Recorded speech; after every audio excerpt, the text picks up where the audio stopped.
Good morning, students. Welcome in my YouTube channel. And today I will discuss with you about heredity part 2. Here I will discuss with you about the terminologies and monohybrid cross.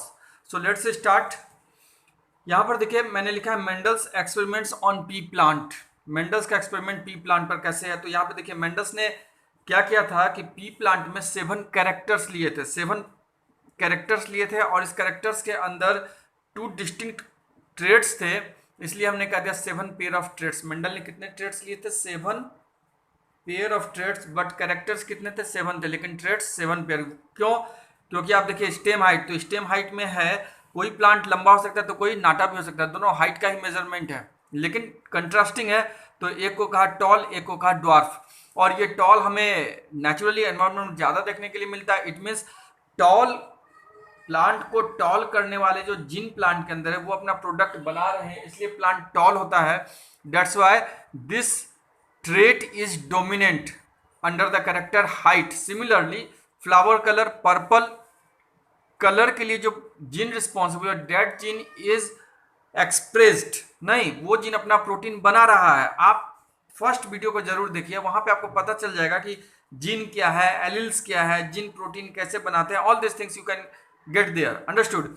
सो यहाँ पे देखिए purple white, तो जो dominant होगा हम उसको capital letter से denote करते नहीं, और जो रिसेसिव होगा उसको स्मॉल लेटर से। तो मैं यहाँ पे स्मॉल लेटर से नोट कर रहा हूँ। फ्लावर कलर मान लीजिए कैपिटल पी, तो यहाँ पे मैं स्मॉल पी लिखूंगा। बात समझ रहे हैं? तो उसी तरह से सबके लिए पॉड, पॉड पोजीशन। पॉड का मतलब क्या है? पॉड का मतलब मटर, जो मटर है, जो पीस है, पीस के ऊपर का जो कवरिंग है, दैट इज कॉल्ड पॉड। तो पॉड का पोजीशन है, अगर पॉड का पोजीशन एक्सेल है, एक्सेल का मतलब क्या है? Suppose this is the plant, ये अगर प्लांट है और इसके एक्सिस से यहाँ पे कोई ब्रांच निकल रहा है इस तरह से, और इस ब्रांच पे अगर फ्लावरिंग हो रहा है तो हम इसको कहेंगे एक्सियल।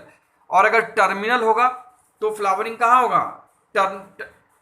टिप पोजीशन पे होगा। और इस फ्लावर से जब पॉड का फॉर्मेशन होगा यानी पीस का फॉर्मेशन होगा, देन एक्सियल होगा तो डोमिनेंट, अगर टर्मिनल हुआ तो रिसेसिव।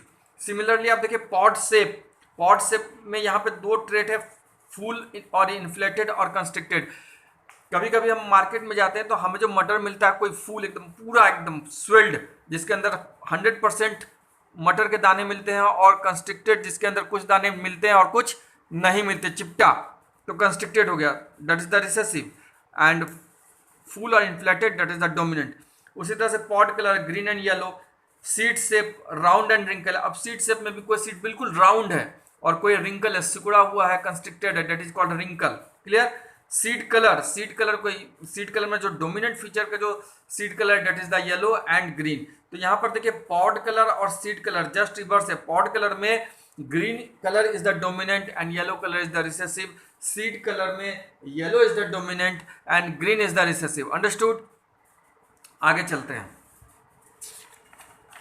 यहां देखिए मैंने लिया है स्टेप्स फॉर क्रॉस फर्टिलाइजेशन। यहाँ पर क्रॉस फर्टिलाइजेशन जो होता है, तो क्रॉस फर्टिलाइजेशन चूंकि हम आर्टिफिशियल क्रॉस फर्टिलाइजेशन करा रहे हैं, नेचुरल क्रॉस फर्टिलाइजेशन को हम इनहिबिट करेंगे, चूंकि हमें जो डिजायर्ड फीचर्स चाहिए उसके लिए हमें काम करना है। ठीक है? तो यहाँ पर देखिए जो स्टेप्स है, स्टेप्स फॉर क्रॉस फर्टिलाइजेशन, यहाँ पर हम क्या करेंगे?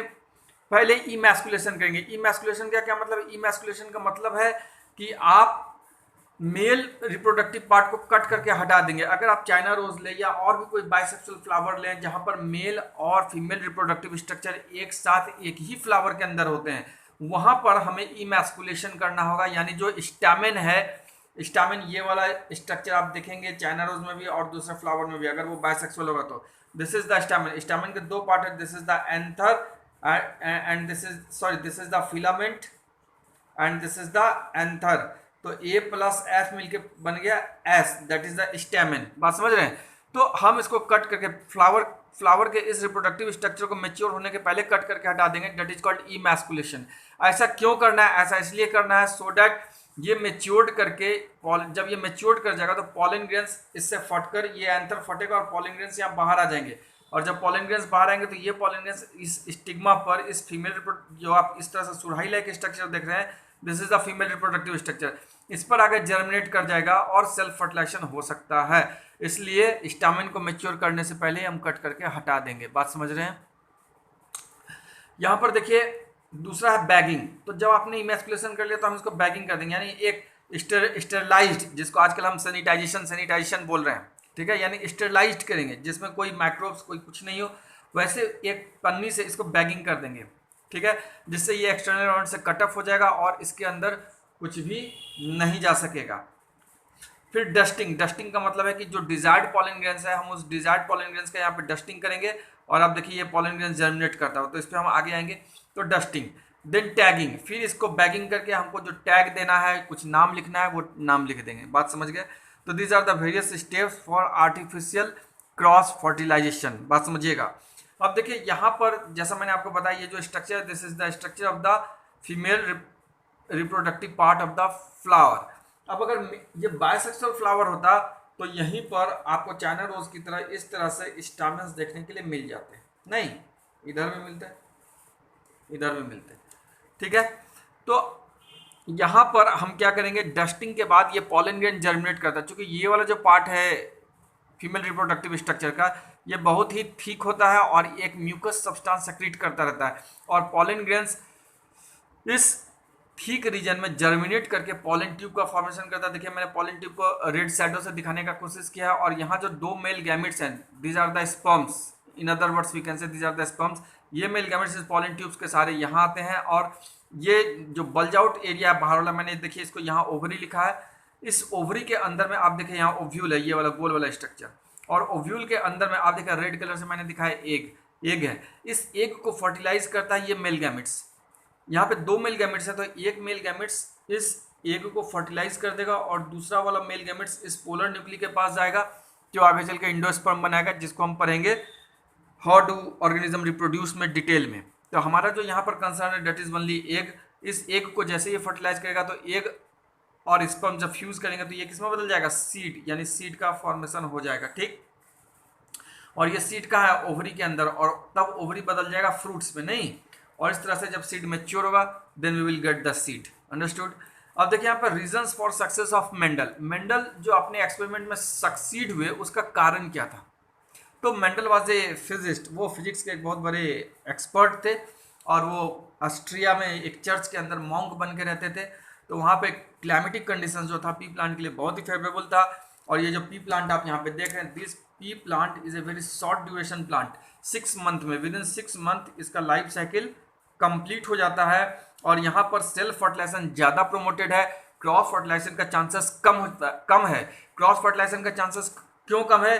क्योंकि जब आप इसके फ्लावर्स को देखेंगे तो फ्लावर्स में जो इस तरह से होल्स हैं, ये होल्स बिल्कुल ही इस तरह से इसको पैक करके रखते हैं, और अंदर में इसके मेल और फीमेल रिप्रोडक्टिव स्ट्रक्चर इस होल्स के कारण कवर्ड होते हैं, जो एक्सटर्नल एनवायरनमेंट से इसको कट ऑफ करके रखता है, और ये आसानी से एयर के कॉन्टैक्ट से या किसी इंसेक्ट के थ्रू पॉलन ग्रेन्स बाहर से आकर यहाँ स्टिक नहीं कर सकता। इसलिए यहाँ पर आसानी से सेल्फ फर्टिलाइजेशन हो सकता है, और ज़्यादा केयर नहीं करना है, नहीं तो मेंडल्स को हर एक प्लांट में, हर एक फ्लावर में बैगिंग करना पड़ता है।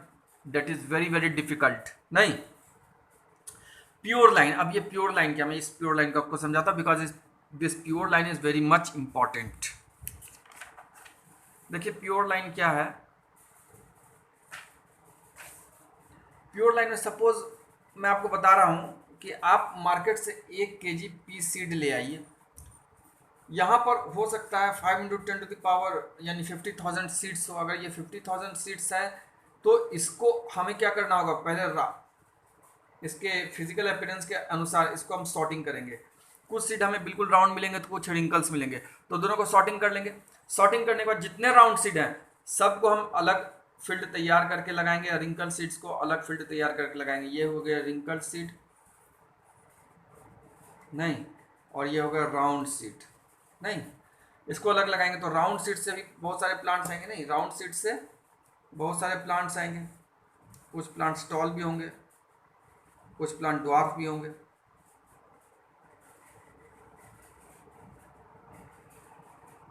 देखिए इस तरह से बात समझ रहे हैं। तो मेंडल्स ने क्या किया कि राउंड सीड को एक बार जब ग्रो कराया तो इसमें जो dwarf plant during the time of maturation देखा कि अब इस प्लांट का हाइट नहीं बढ़ेगा, प्लांट मैच्योर कर चुका है, देन इस प्लांट को कट करके हटा दिया हमेशा के लिए। अब इस टॉल प्लांट में जो सीड आए, इसमें जो पॉड्स लगे इस तरह से, और इसके अंदर जो सीड्स आए, इस सीड्स को मेंडल ने कलेक्ट किया, बात समझिएगा, इस सीड्स को मेंडल ने कलेक्ट किया, कलेक्ट करके फिर इसको नेक्स्ट सीजन में फिर लगाया, फिर देखा सभी प्लांट टॉल, फिर कुछ प्लांट ड्वार्फ आ गए, बात समझिएगा। Very rough diagram I am drawing here.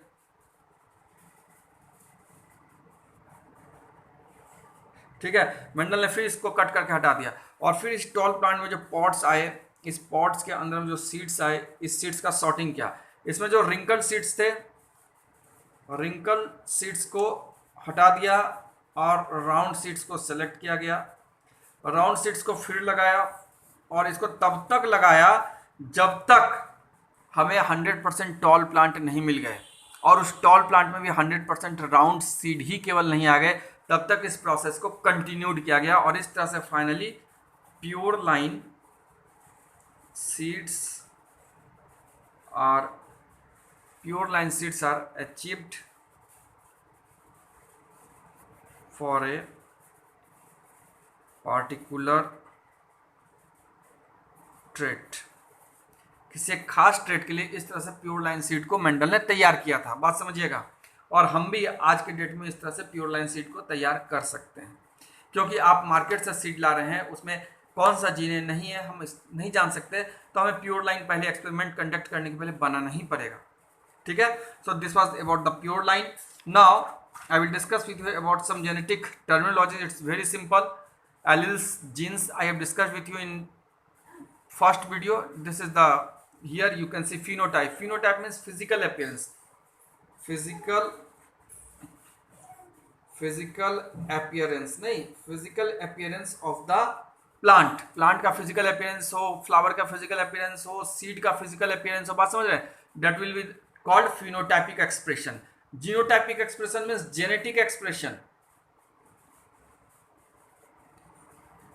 यानी जेनेटिक लेवल पर उसमें किस तरह के जीन है, आइदर वो होमोजाइगस डोमिनेंट है, आइदर वो हेट्रोजाइगस डोमिनेंट है, आइदर वो होमोजाइगस रिसेसिव है। यही दो तीन तरह के पॉसिबिलिटीज होंगे जिनको हमने फर्स्ट वीडियो में डिस्कस किया है। ठीक है, तो ये जेनेटिक एक्सप्रेशन है, चाहे वो प्लांट के हाइट के लिए हो या प्लांट के कलर के लिए हो, सॉरी सीड के कलर के लिए हो, सीड के शेप के लिए हो, पॉड के कलर और पॉड के शेप, या एक्सियल टर्मिनल के लिए, जो भी हो ना। आप यहाँ देखिए कैरेक्टर्स। ठीक है, कैरेक्टर्स क्या है? तो character it is a morphological और physiological feature of an individual. आपको बाहर से जो प्लांट कैसा दिख रहा है, that is, and physiological also, plant के अंदर जो उसका फीचर है, जेनेटिक फीचर कैसा है। जैसे स्टेम हाइट, नहीं, स्टेम का हाइट दिखता है बाहर से लंबा है या कम है हाइट में, सीड का शेप कैसा है, नहीं, so that is the character. Seed shape, seed colour, flower colour, pod shape, pod colour, all this. Trait क्या है? ट्रेट कैरेक्टर का ही एक्सप्रेशन है, ट्रेट नहीं, that's why I have written it is an expression of a character. ये एक character का expression है। जैसे हाइट इज ए कैरेक्टर, इसका एक्सप्रेशन आइदर टॉल और ड्वार्फ होगा। कलर इज ए कैरेक्टर, इसका एक्सप्रेशन वायलेट होगा, व्हाइट हो सकता है, और भी कोई दूसरा कलर हो सकता है, नहीं। उसी तरह से शेप में भी होगा, राउंड, रिंकल्ड, नहीं, ऑल दिस थिंग्स। फुल और कंस्ट्रिक्टेड फॉर पॉड।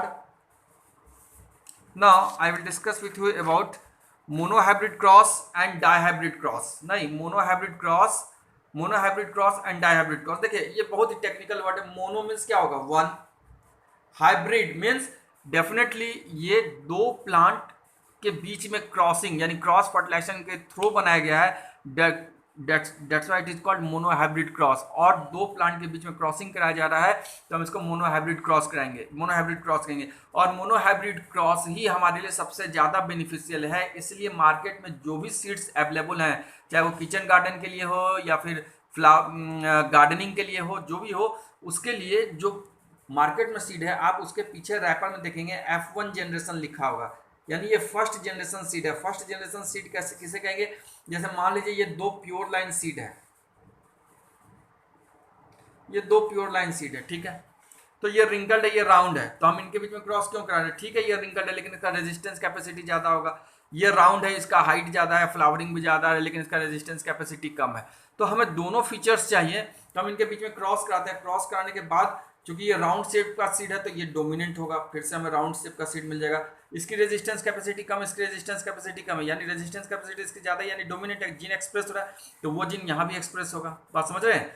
तो ये that generation will be called F1 generation, और ये F1 जनरेशन ही यूज किया जाता है, चाहे वो मार्केट के लिए हो या फिर घर के लिए हो। ठीक है, F1 जनरेशन इसी को बोलेंगे, फर्स्ट जनरेशन है ये इस प्योर लाइन से। क्योंकि यहाँ पर जो रिंकल्ड सीड्स के लिए जो जीन थे वो सप्रेस्ड है।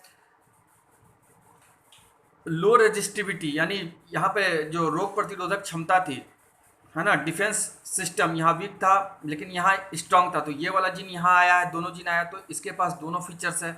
और यहाँ पर जो बैड फीचर्स है ये यहाँ सप्रेस करके रखा हुआ है, लेकिन इसको जैसे हम F2 जनरेशन में ले जाएंगे तो बैड फीचर्स भी एक्सप्रेस हो सकते हैं नहीं, इसलिए हम F1 जनरेशन को ही यूटिलाइज करते हैं। This is about monohybrid cross. Monohybrid cross में एक चीज और है कि हम ओनली वन कैरेक्टर को लेके क्रॉस कराते हैं, that is the most important thing, कि मोनोहाइब्रिड क्रॉस में we are considering only one character. हम किसी एक ही कैरेक्टर को यहाँ पे कंसीडर करते हैं, बात समझिएगा, only one character we are considering for monohybrid cross. अब जैसे देखिए यहाँ पे सीड का शेप, हम अगर शेप को ले रहे तो केवल शेप को ही लेंगे। सीड का शेप यहाँ पे राउंड है, यहाँ पे रिंकल्ड है, ठीक है, तो एक ही कैरेक्टर को लिए ना, और एक कैरेक्टर के लिए वन पेयर ऑफ ट्रेड्स हैं, राउंड एंड रिंकल्ड। तो जैसे मान लीजिए मैं हाइट के लिए लेता हूँ, हाइट इज ए कैरेक्टर, तो यहाँ पे मैं प्लांट में ट्रेड लेता हूँ, एक प्लांट बहुत ही लंबा है और एक प्लांट ड्वार्फ है, तो इनके बीच में हम क्रॉस करा रहे हैं, तो हम यहाँ पर एक ही कैरेक्टर को ले रहे हैं जिसके अंदर वन पेयर ऑफ ट्रेड्स हैं, that is the tall and dwarf. बात समझ रहे हैं? तो टॉल एंड ड्वार्फ के बीच में क्रॉस करा रहे हैं, तो that is monohybrid cross.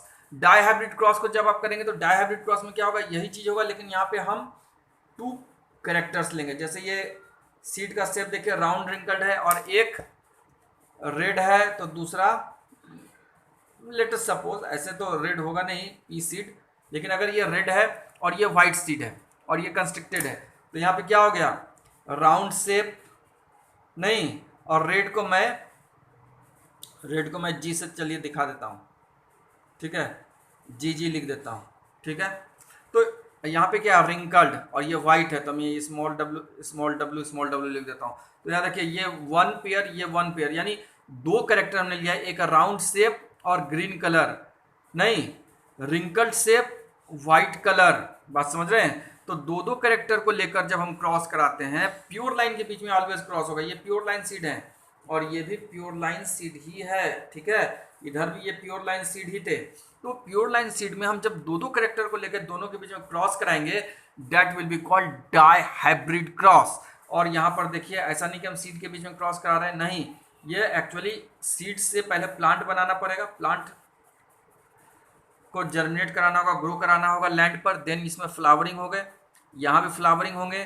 Flowering होने के बाद हम किसी एक का फीमेल रिप्रोडक्टिव स्ट्रक्चर लेंगे, this is the female reproductive structure, और किसी एक का हम मेल रिप्रोडक्टिव स्ट्रक्चर लेंगे, दैट इज द स्टामिना। और ये रैंडम है, चाहे आप प्लांट ए का ले सकते हैं, प्लांट बी का भी हम फीमेल रिप्रोडक्टिव स्ट्रक्चर ले सकते हैं, दैट वी कॉल्ड पिस्टिल और gynoecium and it is called androecium. तो आप चाहे तो बी का पिस्टिल लीजिए या एक एंथर लीजिए, किसी का भी ले सकते हैं, लेकिन दोनों में एक एक को सेलेक्ट करना है, male and female reproductive structure को। This is the female reproductive structure and this is the male reproductive structure. और दोनों के बीच में जब क्रॉस करेंगे, यानी इसका पॉलिनेशन हम यहाँ लगाएंगे, डस्टिंग करेंगे और इसको फिर पैकिंग कर देंगे, देन इसके बाद इसमें जो सीड आएंगे that is called dihybrid cross, और उससे जो सीड आएगा वो डाईहाइब्रिड सीड होंगे। बात समझ रहे हैं? अब आइए मेंडल लॉज ऑफ इनहेरिटेंस पर। तो मेंडल लॉज ऑफ इनहेरिटेंस में देखिए, Mendel laws of inheritance, Mendel's ने अपने एक्सपेरिमेंट के बेसिस पर 3 लॉज दिए थे, law of dominance, law of segregation, law of independent assortment. नहीं, तो law of dominance and law of segregation को हम कंबाइनली बोलते हैं मोनोहाइब्रिड क्रॉस, क्योंकि यहाँ पर एक कैरेक्टर को लेकर क्रॉस कराया गया था, इसलिए ये मोनोहाइब्रिड क्रॉस के अंदर में आएगा। But dihybrid cross will come under the heading of, sorry, law of independent assortment will come under the heading of dihybrid cross, clear? अब देखिए मैं आपको फर्स्ट लॉ ऑफ डोमिनेंस पे लेकर चलता हूँ, लॉ ऑफ डोमिनेंस। तो लॉ ऑफ डोमिनेंस में देखिए, जैसा कि हम बार बार बात कर रहे हैं, यहाँ पे मैं फिर से एक एग्जांपल ले रहा हूँ। प्लांट टॉल है, ठीक है, यहाँ पे प्लांट ड्वार्फ है, तो ड्वार्फ प्लांट का ये रिंकल सीड है। इसके अंदर में मैं जीनोटाइप लिख रहा हूँ स्मॉल टी और यहाँ पे कैपिटल टी, ठीक है। ये प्लांट कैसा है, तो टॉल है, और इससे जो प्लांट आया है ये ड्वार्फ है, ठीक है। अब इनके बीच में हमें क्रॉस कराना है, क्रॉस करा के मेंडल देखना चाह रहे थे होता क्या है, नेक्स्ट जनरेशन में टॉल प्लांट मिलता है या ड्वार्फ प्लांट मिलता है। तो जब मेंडल ने क्रॉस कराया, क्रॉस कैसे कराया मैंने अभी आपके साथ तुरंत डिस्कस किया मोनोहाइब्रिड क्रॉस में। तो क्रॉस जैसे ही कराया तो यहाँ पे पहले क्या होगा, गैमेट्स का फॉर्मेशन होगा। गैमेट्स का फॉर्मेशन होगा, अगर मान लीजिए हमने इधर इस प्लांट से एंथर को लिया है, इस प्लांट से एग को लिया है, तो एंथर इस तरह से एक एक मेल गैमेट्स में चला जाएगा, ठीक है। और एग की पॉसिबिलिटीज़ है, यहाँ पर से हम पॉसिबिलिटीज़ की बात कर रहे हैं, तो यहाँ एक ये ऐसा भी एग हो सकता है या फिर ऐसा भी एग हो सकता है। और जब आप क्रॉस कराएंगे, आइदर इस मेल गैमेट्स का इसके साथ क्रॉस हो, या इस मेल गैमेट्स का इसके साथ, या इस मेल गैमेट्स का इसके साथ, या इस मेल गैमेट्स का इसके साथ, चारों ही केस में हमें ये वाला ही कंडीशन मिलेगा। यानी F1 जनरेशन जो बनेगा यहाँ, F1 जनरेशन जो बनेगा, इस F1 जनरेशन में, इस F1 जनरेशन में हमें सारे के सारे प्लांट्स क्या मिलेंगे, टॉल मिलेंगे। ये अलग बात है कि ये जो टॉल है, this tall is the heterozygous tall नहीं, क्योंकि यहाँ पे एक रिसेसिव कैरेक्टर भी है, इस रिसेसिव जीन है जो एक्सप्रेस है, that is the small T. Capital T जो है जीन वो एक्टिव है, वो अपना प्रोटीन बना जिसके कारण प्लांट का हाइट लंबा होगा।